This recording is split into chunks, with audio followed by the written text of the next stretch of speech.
Well, hey, good morning, everybody. Thank you for joining us on Coffee with Dwayne. And I think we're live. Been having problems this morning with my Zoom and connectivity, but Pastor Kim, good to have you here this morning. Good to be here.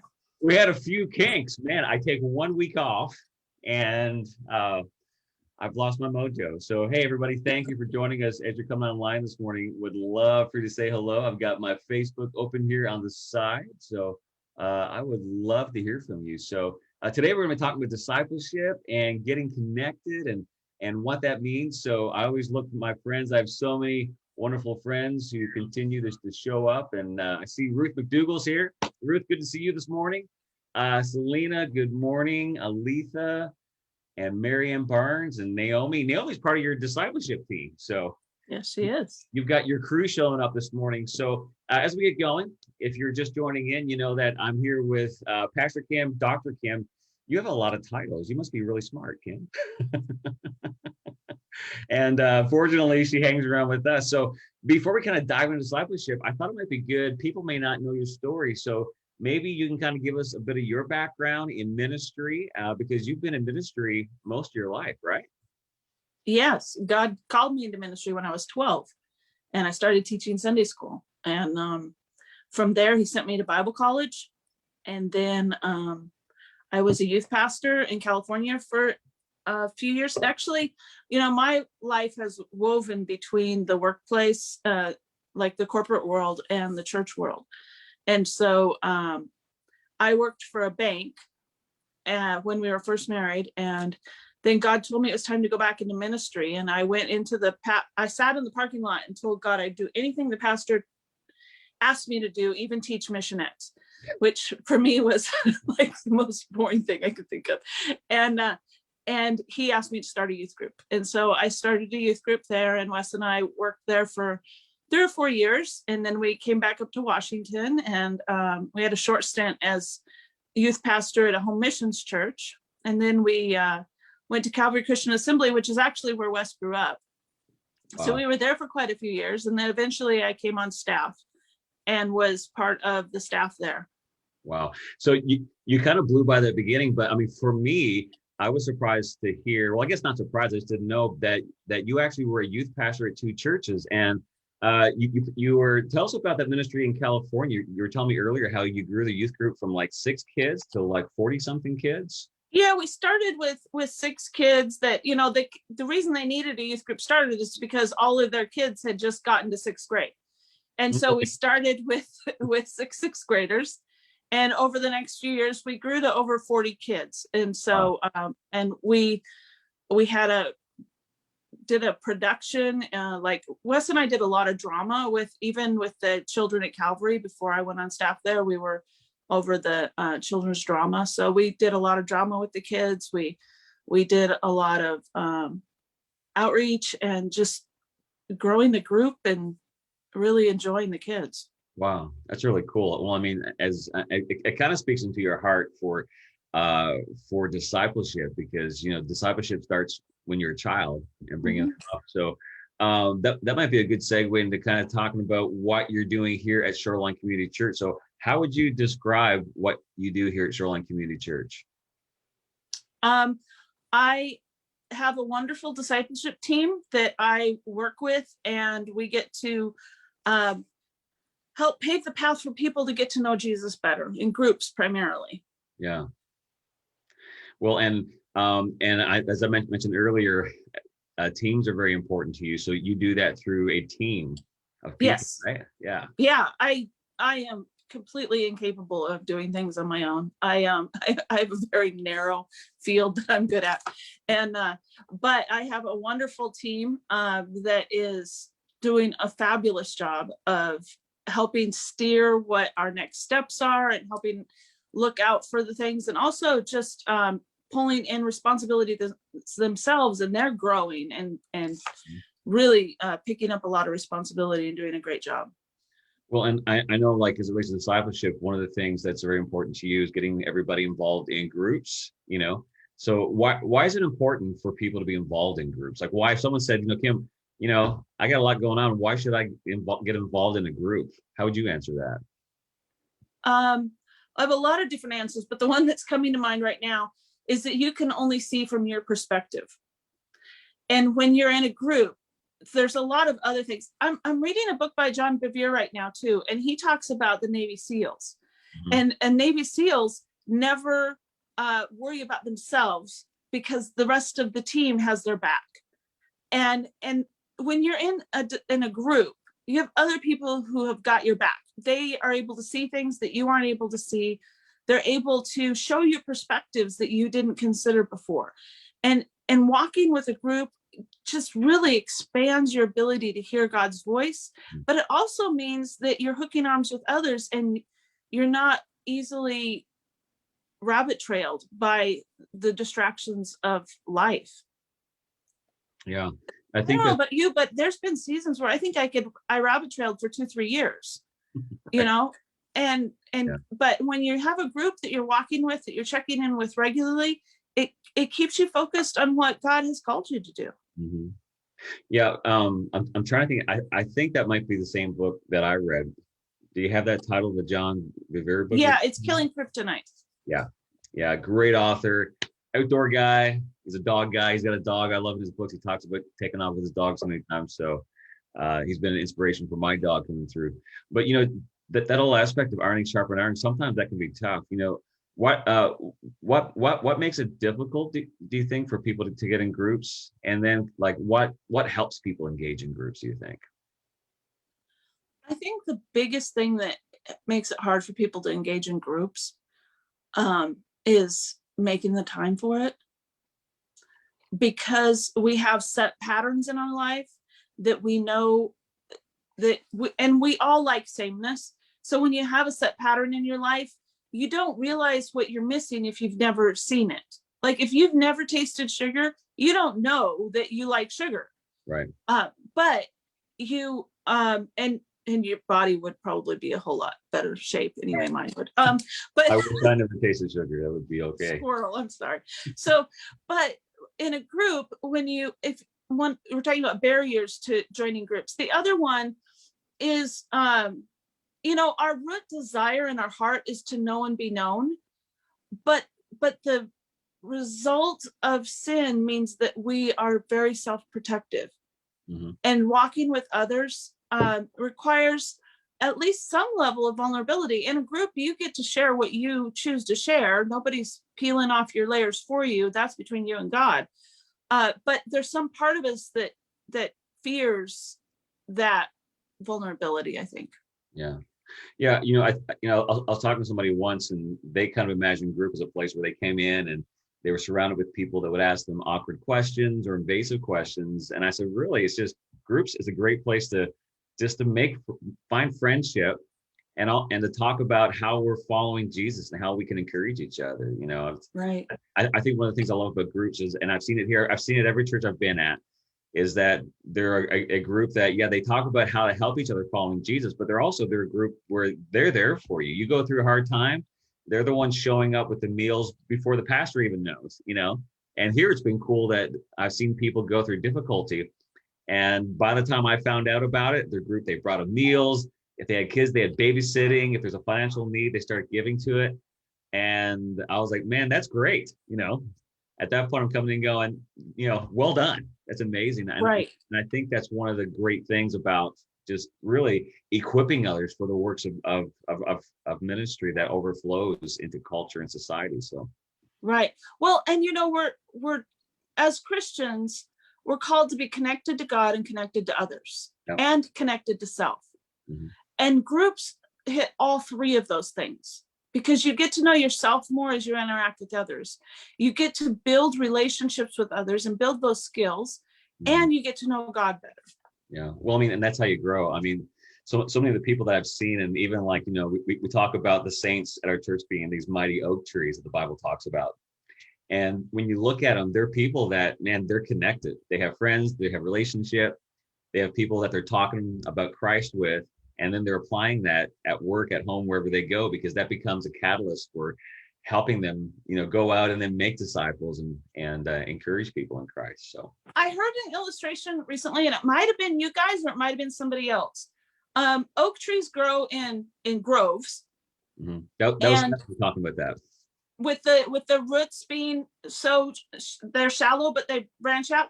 But the thing that got me was that when the roots grow together, they damage one another and become intertwined. And it's those times of, ouch, did you mean to say that? That really draw us closer to people and help us be in those close relationships. Yeah. I think that's the surprise at times for people, is that growing process. The illustration talking about, like Stephanie, she's made, that was a powerful illustration when we preached several weeks ago. It was incredible. And she was talking a lot about that as well. But I think it's a surprise for people that process of, we know in marriage the two become one, and it's a beautiful process, but it can also be very painful because it brings everything out. But I think also in friendship, as the roots grow together, there's that friction that you'll either withdraw from or you'll engage with and become stronger through it. But there is, my closest friends are often those that, man, I've had difficult conversations with, and they've had difficult conversations with me. But if you can stay in it, you're stronger. And I think that's one of the things that groups afford us to do, I agree. Yeah. So there's something new going on, though. Well, as we've come through COVID, you and your team have come up with a great idea of helping people get involved. Yeah, and actually it was Krista that first brought it up, and it's microgroups. And microgroups, when we were talking about those relationships, I've had a couple times in my life where I was kind of isolated for whatever reason. And one time I was isolated, but in leadership. And I had a friend come to me and said, you need a friend. Do you want to meet once a week and go through this book with me? And that was so grounding for me to have that check-in with another human and to go through it. And it was just the two of us. It wasn't anything formal, but we went through a book together, and it gave me that grounding that I needed as I was growing. And I think that microgroups will be this for people. Microgroups aren't some official shoreline group. This is you connecting with other people in your life and helping together to grow with Jesus. COVID has shut us down, so we haven't been able to gather in our larger groups, but instead we now have the opportunity to have smaller groups and more of them. And it might be that you decide for 6 weeks that you want to meet with a friend and have coffee and pray together. Or it might be that you have a friend who doesn't even know Jesus, and you just say, hey, do you want to meet regularly? And we'll just talk about faith and stuff. Just sharing life with people is where we start to let that Christ flow through us to touch them. And then we are strengthened in that process as well. So I really value the thought of having smaller groups. Another time when I was in a place of not a lot of people around me, I realized I really missed having the people around me. And I went out and I asked 7 friends to meet with me on, back then it was Google Hangout, I think, once a month for 2 hours and on a Saturday. And we did that every Saturday. And that group has evolved over time, but it still is going. Not every Saturday, I'm sorry, 1 Saturday a month. But we did that regularly. And that gave me the stability. It gave me other voices. It gave me the ability to speak out loud of things that I was thinking and really have that iron sharpens iron type of relationships around me. So I've had these sort of groups in person. I've had them online, and they are equally helpful when they're real. Yeah. Well, and I think the thing about microgroups, like we have all kinds of, we have large groups, of 20, 30, 40 plus, and we have some other groups that are smaller than that. But I think what I love about microgroups is it gives people an opportunity to go, man, just you go out, 2 people, 3 people, and just start talking about Jesus, going through a Bible together. And I love that aspect of encouraging people. So I think sometimes think about, programs are good. It can provide some structure for it, but you don't need a program. Just get together, and wherever it is, online, in a coffee house, or wherever it may be. Yeah, well, we have we've got a few suggestions on things that people can do with their microgroups. I've had people come to me over the last year and say, I really want to start a prayer group, and it wasn't something that we could do at the church because, we couldn't meet together for a while there. So praying together is one of the things that your microgroup, that could be why you meet. Another one would be to study the Bible together. Mm-hmm. And that could be either study a book of the Bible or Right Now Media. If you want access to Right Now Media and you don't have it, you can email me, Kim@shorelinecc.com, or reach out to pretty much any of the staff and get an invitation to Right Now Media. Yeah, talk a little bit. I think people don't realize how powerful of a resource that Right Now Media is. Can you tell us a little bit about that? Right Now Media is like an entire Netflix. It's not as big as Netflix, but it's as big as some of the smaller streaming services out there of Bible studies and training videos and Christian speakers. It's a really wonderful source for studies, for if God's calling you to develop as a leader. It's got some great resources in there. So I think it's a wonderful resource. And we can't always, first of all, it's really hard to find a Christian bookstore these days, but finding the right study. You used to stand and look at all the studies. Right. Well, now if you go to Right Now Media, the studies are there, the videos are there. We used to have to spend like $150 to get the tapes and the book and one book, and then you bought the books after that. Yeah. The videos are all right there, so you get to pick whatever you want to study. So I think it's a wonderful resource. And sometimes just like when you used to stand in the bookstore and look at all, and I apparently miss bookstores right now, look at all the studies. You can just go through there and listen and kind of get to know what God's saying, what captures your mind. That's one of the ways we hear God, is that he just directs our attention. He directs our curiosity. Yeah. And so that's one of the things that we can do. Well, it's so diverse too. I mean, there's such diversity. So if you're out there, whether you're leading a group now or you're thinking of a micro group, Kim's got a lot of resources for you. Right. Whether it's ways you want to kind of build it on your own with your suggestions, or Right Now Media, right? Right. Well, Right Now Media. So studying a book of the Bible, doing a Right Now Media study, or one option would be just to have what I call faith conversations, and that is just take the questions from Sunday and go through it. And I think those will be available on the microgroups page. And then the fourth one would be, some people really want a chance to serve in their community. And so finding one or two friends, and that's your goal of your microgroup, is to find a place to serve in the community and do it. Yeah. The microgroups page is now up and running. And so if you go to groups, I don't have the exact way to get there. Probably shorelinecc.com. We have some friends watching. They're going to be putting some links up, but shorelinecc.com is our webpage, and click on the groups button. Is that right? It might be /microgroups. I'm not sure. Okay. But they will put it in the chat. I am 100% positive.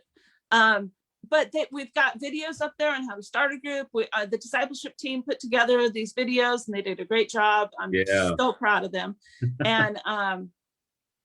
And so this is an opportunity for all of us to make a difference in the world around us and grow as people who hear God's voice and do what he says. Mm-hmm. Wow. That's the whole thing. It's that discipleship walk. And I love how there's just such great variety. We're all following Jesus, but for some, it's in a coffee house, it's online. There's some is in a micro group, some is in a larger group. And I think that's the key. It's just finding those ways. And you saw Jesus intersecting at so many places, and it's just follow me. I something that's really helped me a lot, I know, in discipleship, and even walking with others. If you're walking today and you're going, boy, sometimes it can seem intimidating, getting with somebody. And I had somebody, just a really smart man, he devoted his life to discipleship. He said, really, it comes down to two questions. And the two questions are, what is God saying to you? And what are you going to do about it? And, he said, they sound simple at first. He said, but that first question, was God saying, it deals with, am I hearing God? And if I'm not, how can I hear God? And you can develop a whole study in that. That's something I'm always diving into. Lord, am I hearing you correctly? And then how do we walk it out? How do we obey God? What does that look like? And I mean, if all of our groups just dove into those two questions, I mean, that would be powerful. And all these Right. studies. I was also thinking about too, as you're talking about, if they're looking for a way to serve together, um, that we have so many local ministries and groups that do a lot of humanitarian efforts, whether it's feeding or working with the homeless or local schools with partnerships. So if you're looking for a place to serve, get with Pastor Steve, our missions pastor, and we can hook you up with some of our contacts that would love to see you engage with them in a greater way. Well, and also for people who are interested in maybe just giving it a try, we have Immerse coming up. And Immerse sometimes feels really heavy because we read through a large portion of scripture in 8 weeks. But in truth, find the podcast, listen and let the word just sweep over you. Because one of the reasons we do Immerse is because we have different ways of studying the Bible. Yeah. And we can study one verse very deeply, or we can read large swaths very rapidly, and you see different things. It's the difference between taking a microscope to a pile of dirt and looking from the big side. When you take a microscope to it, you see some things, and when you look from a larger view, you see how everything plays together. And it's the same thing with reading scripture. We read it minutely often, but once a year we want to take an opportunity to read a swath of it rapidly and just to get the big picture. Yeah, well, and Kim brings up a good point there with the Immerse groups, is that we're doing this Immerse series where our goal is, as a community, over the course of 3 years, we've read through the entire Bible together, and I know there are people that every year they read through the Bible. They start Genesis and they go the whole way through. So we're breaking that up over 3 years just so that we can just systematically go through and just make sure that we're hearing the entire Word of God. It's all God's Word. So that is so cool. So Kim, if someone's watching today, I know we're coming up on 8:30, and you have a lot going on in your life, lot to do. So I want to respect your time. If someone's watching today and saying, I want to get involved, how can they connect and get involved in any kind of a group, or get involved in discipleship in a greater way? Well, you can always reach out to me, kim@shorelineCC.com, but you can also go to the groups page. The Krista and the discipleship team have put up a wonderful groups page. You can look at the groups that are already out there, pick one and join one, or you can click on the micro groups, and that'll take you through to kind of giving you an idea of how to get it started. And then when you decide who's going to be in your micro group, you can go up and sign it up so that we can go ahead and we know who's in micro groups and what they're doing, and it kind of helps us all walk together. That's really cool. Well, even like as we're sharing today, Leslie put a post up saying we started our first micro group yesterday. It's so nice. So yeah, if you're doing a micro group, let us know. I mean, share your good job, Leslie. Yeah, and it's an encouragement just to all of us. And Stephanie's got content out there, but right now media. And so again, everyone, as you're engaging, boy, be sure to let us know. Share your testimony. It encourages me, encourages my heart. And it's like, yeah, people are engaging with each other, engaging with what God's called them to do. So anything else, Kim, before we head into our day and get some more coffee? Anything else that you want to share, or anything you're like, man, I want to make sure that you're hearing this? I just want to thank you. I think that you and Stephanie are doing a fabulous job in leading us, and I really appreciate your ministry and your heart and the way that you pour into the body. And I want to thank you for that. Oh, thanks, Kim. Well, and I mean, both Steph and I feel the same way. We just feel so blessed that you're here. I mean, you could be pouring in your gifts and your talent and your training anywhere, but you're an answer to prayer for us, coming in, pouring in, and just with your background, your experience. So thank you for all that you're doing. Discipleship is what we're about. It's what Jesus told us to do: go make disciples. And this is so essential. So thank you for all that you do.